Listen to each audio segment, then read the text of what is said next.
Welcome to Africa at the United Nations.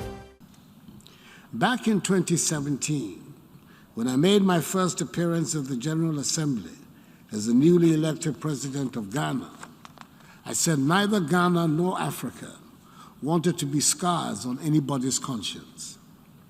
I said we want to build economies that are not dependent on charity and handouts, because long and bitter experiences have taught us that no matter how generous the charity, we would remain poor.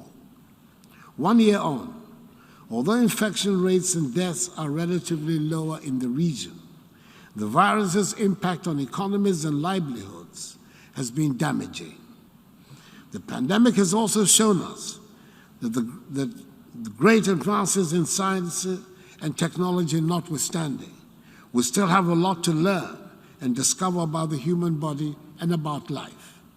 Thus far, in spite of the grisly predictions of dead bodies littering the streets of Africa, and in spite of not having as much access to vaccine as the developed world, Africa seems mercifully to have escaped the worst of the COVID death rates, and for that, we thank God.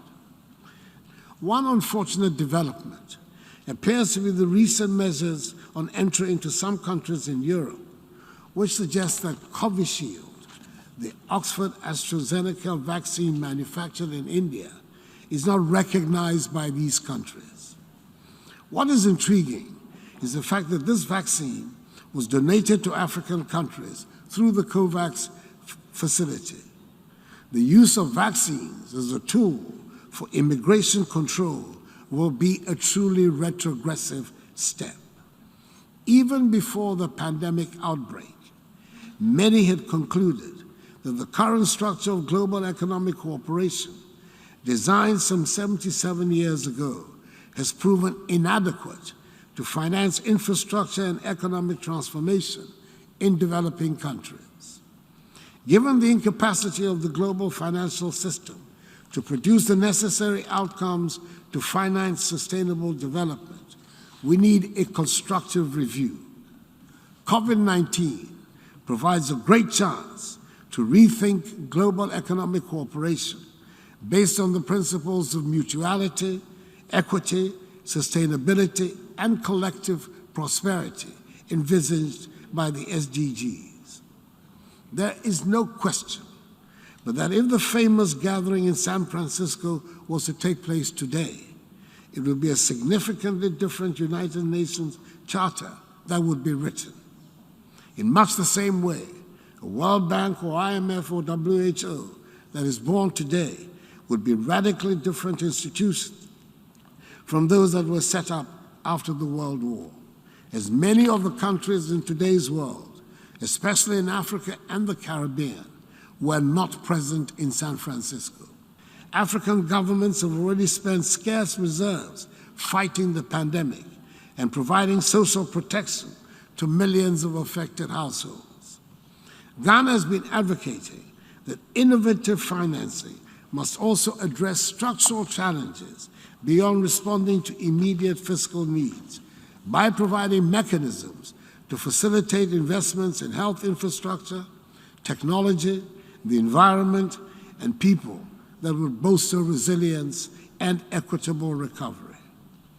The IMF's unprecedented $650 billion United States SDR allocation offers a unique opportunity to provide additional financial resources to address the vast and surging inequities the pandemic has revealed and a crisis to come.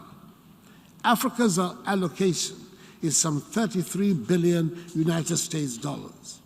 If ever there was a time for an African Marshall Plan, it is now.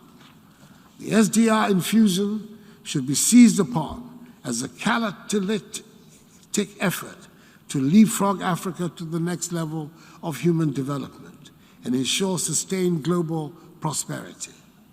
African leaders have advocated for a prudent and transparent channeling of 25 to 35% of SDRs, that is $160 to $230 billion, from wealthier to vulnerable countries, $100 billion of which should be dedicated to Africa. We welcome the support of the European countries represented at the Africa Summit in France, the IMF, the G7 and G20 to some SDR redistribution.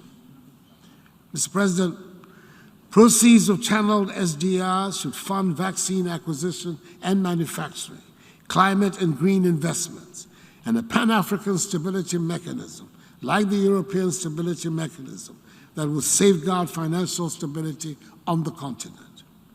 A part of the redistribution should also help fund the recapitalization of the African Development Bank and Afri-Exim Bank to support industrialization, private sector job creation, and the African Continental Free Trade Initiative.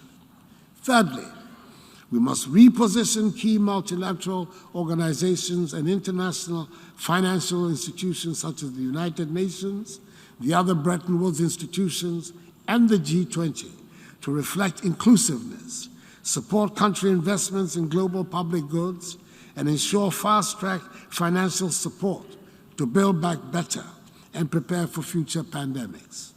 For instance, the key to the G20's effectiveness is that it achieves representative coverage of the global population and economy with a diversified enough number of leaders at the table to enable speed and flexibility in deliberation and decision-making. Admitting the African Union to an expanded G21 would have the same galvanizing effect within Africa that the EU's participation in the G20 has within Europe, strengthening policy coordination and coherence across the 54 African economies. With the African Union at the table, the group suddenly would have representation for 54 more countries, 1.3 billion more people, and 2.3 trillion more output. This extraordinary increase in representation will add just one seat to the table and about 10 minutes to the discussion. However, it will redefine global policy coordination to enable a more prosperous, inclusive, and sustainable world to emerge. I thank you for your attention. Did you like this speech? Let us know in the comments below. Thanks for watching. Visit our YouTube channel Tunacheki to watch our daily news reports and our website tunacheki.tv for all our latest news updates.